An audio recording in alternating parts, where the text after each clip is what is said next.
Hello, everyone, and welcome to the best and worst of Walt Disney World. I'm your host, Pete Werner, joined at the table this week by my good friends, Mr. Sean Falk. Hi. Mr. Charles Boda. Hello. Mr. Steve Porter. Hello. And Rhino Clavin off camera, his giant head looming like an asteroid approaching the Earth in the production nook on the Switch.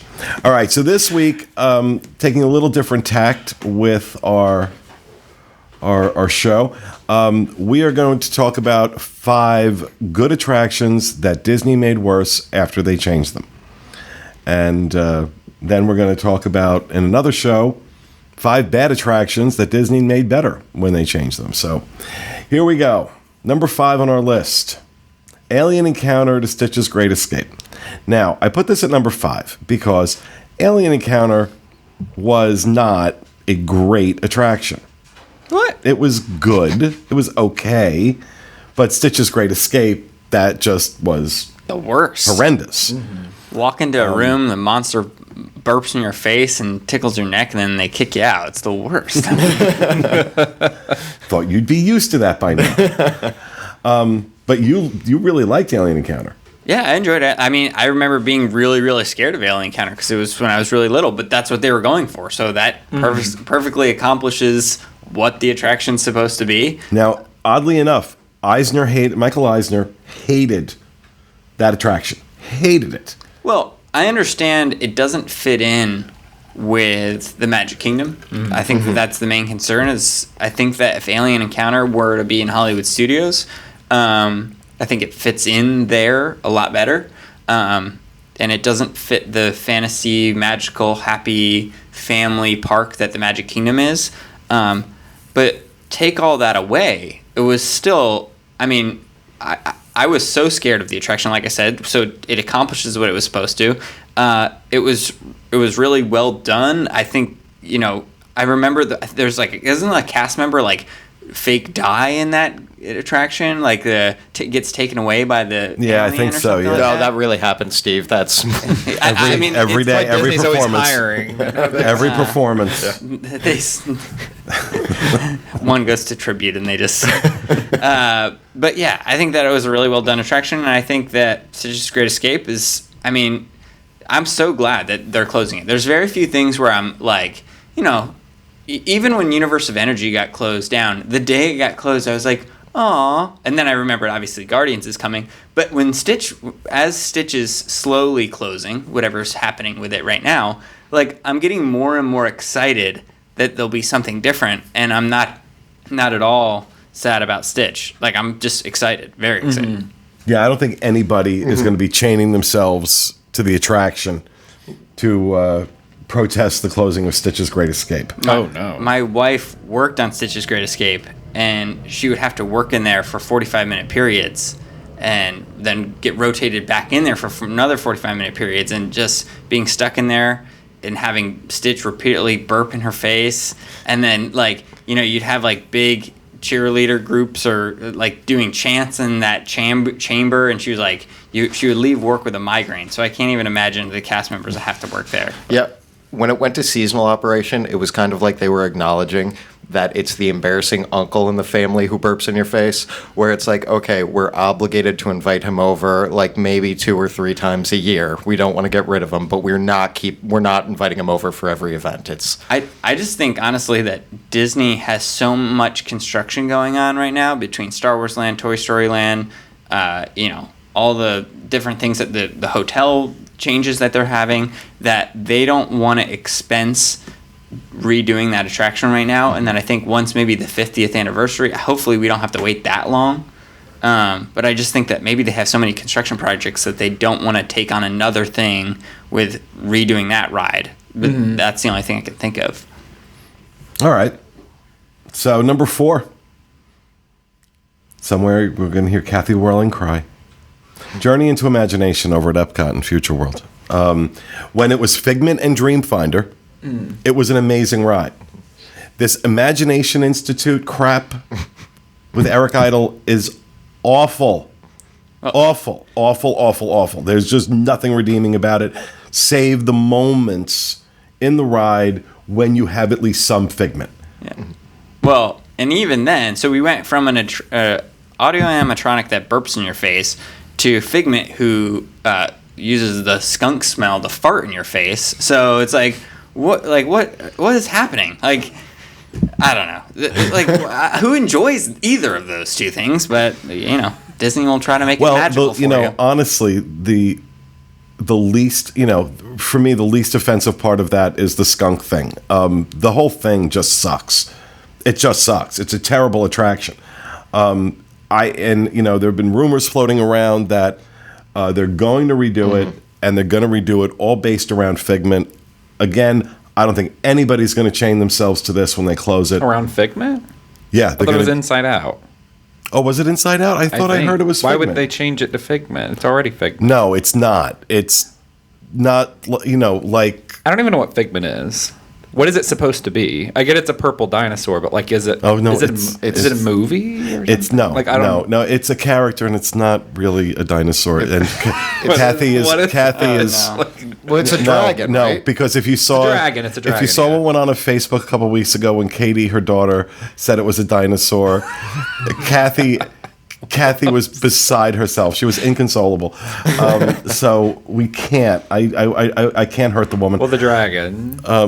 Is it a movie? It's not. No, it's not. It was just it was a character created for this attraction, and it's become very, very popular. So it's Duffy, people love. Like it's not Duffy. No, it's like older. Get Duffy. out. Get out. No, it's like older Duffy. Collect your things and get out. It is not Duffy. Oh my god. I can't believe those words just left you. I've gone through too many face palms in this conversation that I'm hearing. Yeah, no, you're right. It isn't. There was talk at one point that they would redo the ride and make it more about, because in the beginning it was Dreamfinder and Figment, and there was a whole storyline around that, and then they decided to go to the Imagination Institute and they kept Figment in there, but they did it poorly.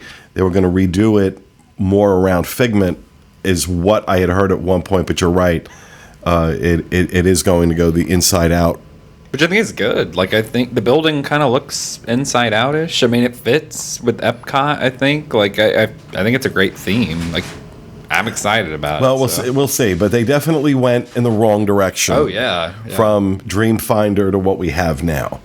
Number 3, and I saved the top 3. These are the ones that are a little contentious. We don't all agree on these. The first of those, number 3 on our list, is going from Maelstrom, which I consider. I'm on the side where I think Frozen is better than Maelstrom. Maelstrom was fun and cool in its own way, but I think Frozen's a lot better. Charles, what do you think? I think other people have this sentiment as well, is that Frozen's fine, and there's no shortage of Frozen around the parks if you want that.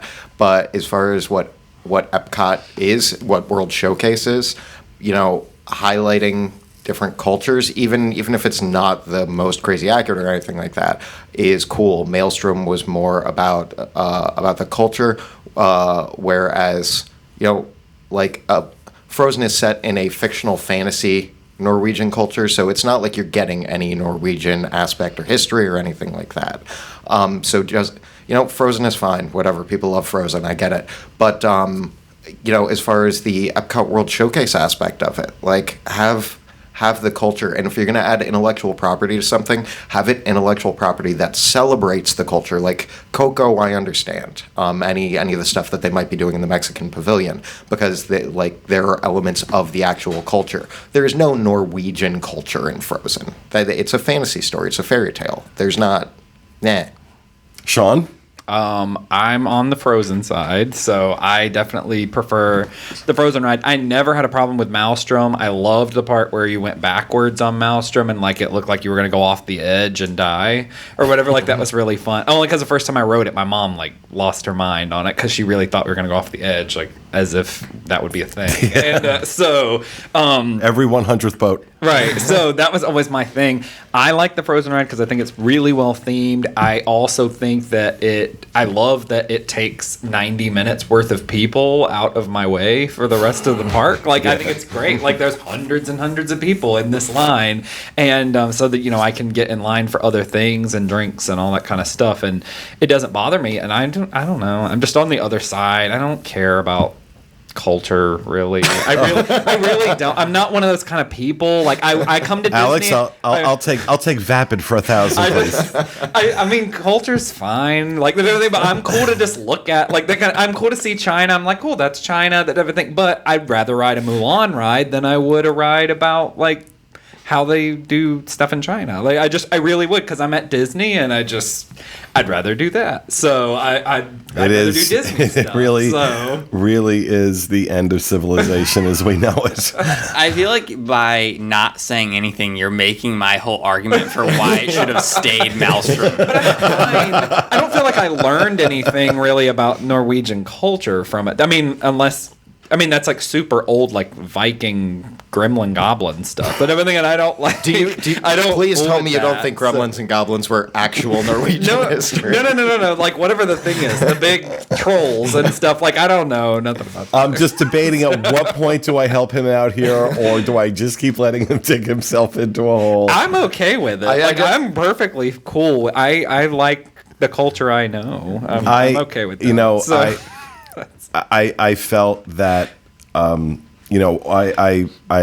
understand, and to some degree even agree with some of your points about Frozen not really having anything to do with Norway. It was a cheap excuse to put a popular intellectual property in there. However, Epcot was getting boring, and they needed to do something to invigorate it. And in this particular instance, I was not a fan of the idea of them going from Maelstrom to Frozen, but once I saw how well it was done, and even though, like you said, it's a fantasy story, it's not really based in Norwegian anything, the feeling fit. Mm-hmm. It fit. And I think it has, maybe indirectly, not their intention, but maybe it has brought more attention to Norway in that a lot more people are going through that pavilion, and a lot more people are in that area now. So, and it has done wonders, as Sean pointed out, for absorbing some of the crowds, which is something it needed to do. Can I counteract that with saying, the thing I enjoyed about Maelstrom, though, is that it was a 15-minute wait because, yes, it didn't have the intellectual property attached to it. That personally, that I think for me, I side with Maelstrom on a personal level, but I understand your argument on why Disney would have done what they did because it does pull in those people. But personally, I liked that, hey, I could jump on Maelstrom and I don't need a fast pass for this. I can just, 15, 20-minute wait and I can get right on it. Right. But I mean, again, you have to take a look at the fact that, look at the popularity of this attraction. I think a big chunk of it also is like, I don't think Disney quite knew what to do with Frozen after it came out because I don't think they were seeing it as like this runaway hit. No, they were not expecting it to be what it was. For this to be as big as it was. I mean, because nothing had come out in so long that was that big. Like even the tail end of the Disney Renaissance wasn't as big as Frozen, And I think they just didn't know what to do, and they picked a path and were like, okay, this is what we're doing. No, they were completely unprepared for the success of Frozen. That's absolutely true. And they flailed uncontrollably after that movie hit to start putting it anywhere they could find. Mm-hmm. And we talked about that when the movie first came out on the show, that they were not prepared for it. But I personally, so two of us think the change from Maelstrom to Frozen was good. Two of us think all right. No, the ones that think that it was better to go to Frozen are right. You're correct. All right. Number 2 on our list is the change from Soarin' over California to Soarin' over the World. I am firmly in the Soarin' over California version of this attraction being much better than what they replaced it with. In part because like whatever they did in the filming of this, if you are not sitting directly in the middle, if you're like even slightly off to either side of this attraction, you're going to be staring at a leaning Eiffel Tower. Well, not even leaning, curved, like it's been warped. Mm-hmm. And this warping takes place throughout the film. Mm-hmm. How did no one figure that out? I don't know. Obviously, something different was done in the filming. It's digital versus film for Soarin' over California.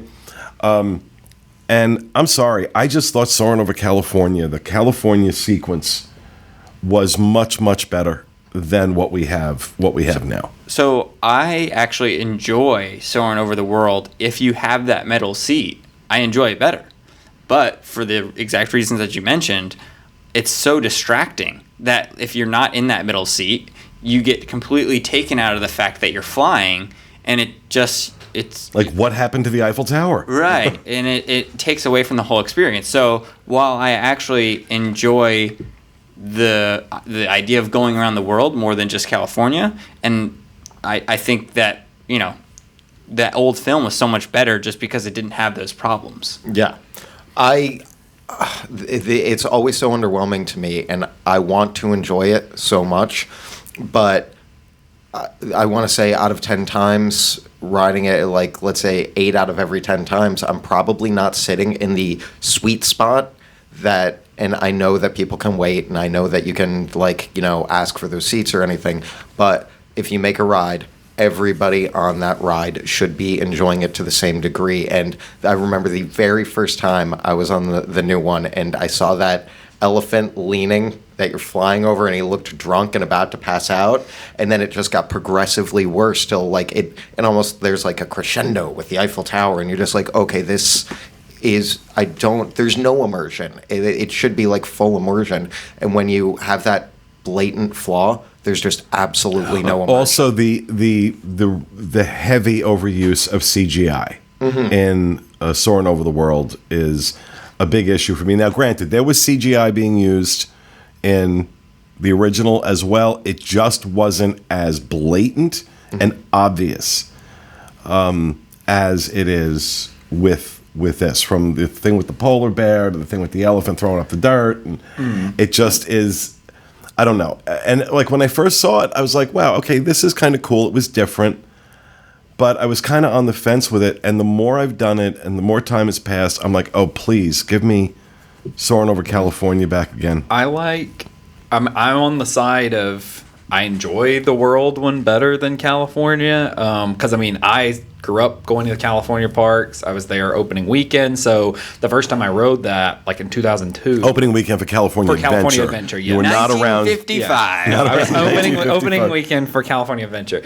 And so, I mean, I rode it, and I just remember thinking it was the most amazing thing I'd ever seen in my life. It was so different, especially in 2002. Like, Disney wasn't doing that kind of stuff at all, and neither was Universal, really. So, it was the best thing I'd ever done or seen or anything.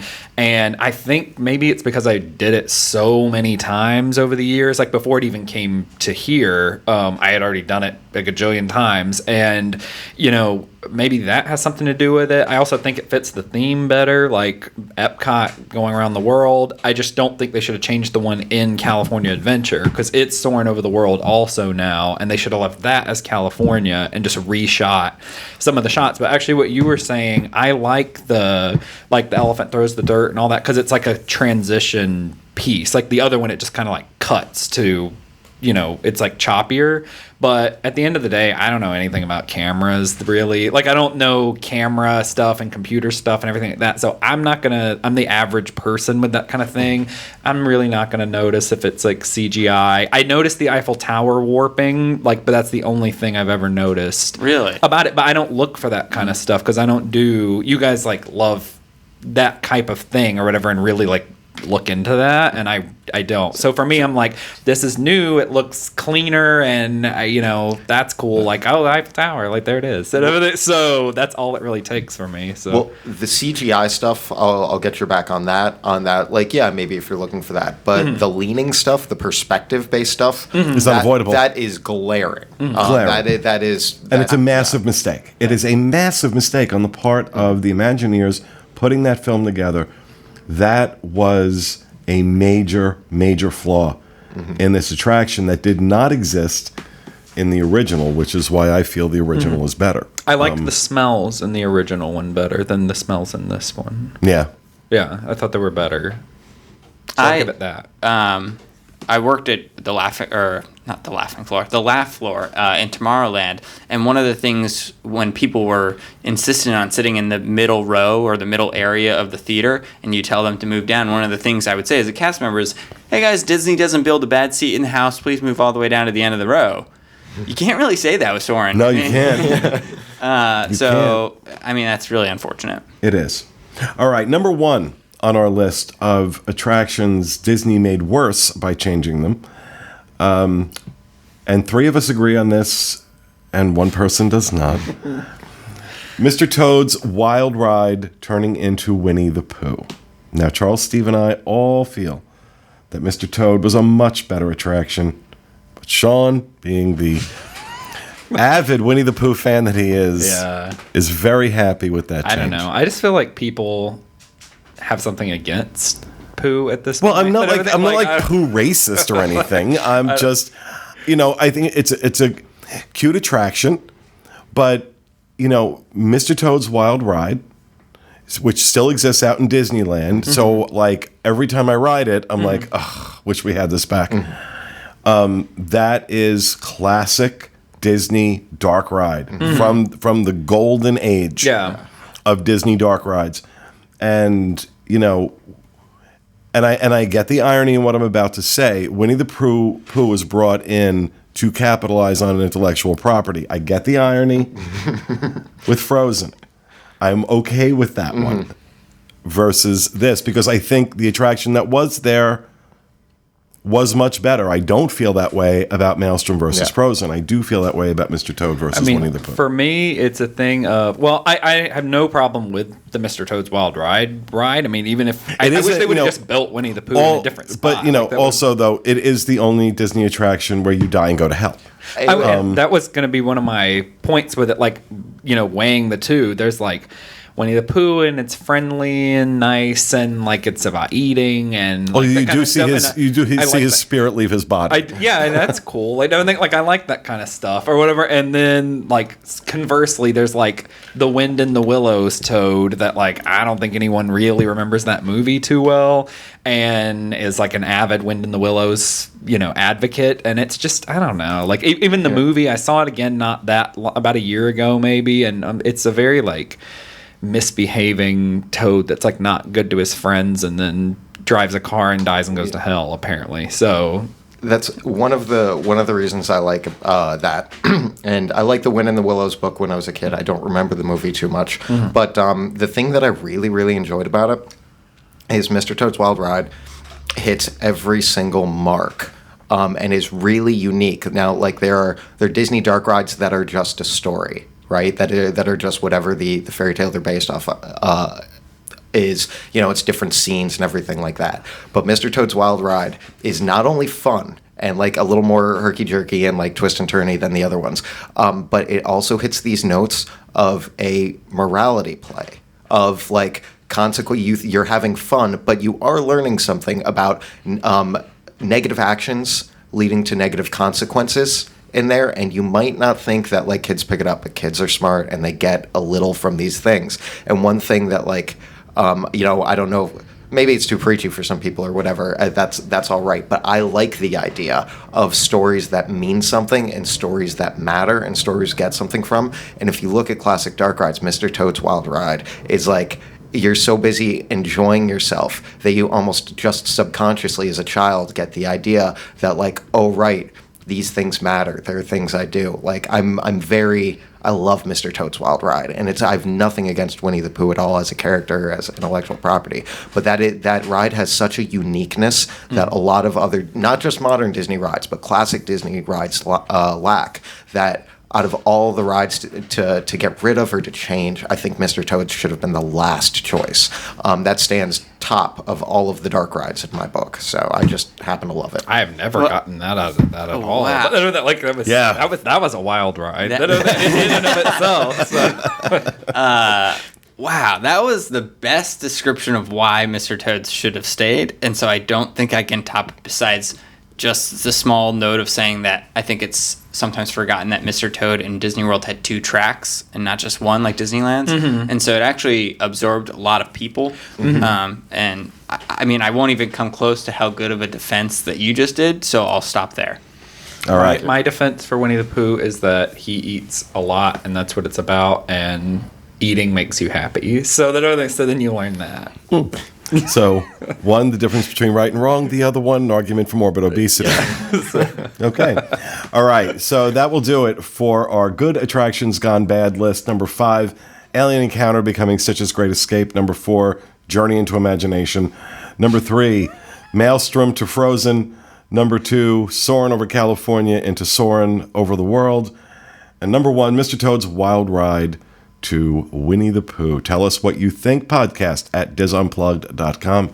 And that will do it for this episode of The Best and Worst of Walt Disney World. Thanks for being with us, and we'll see you again next week.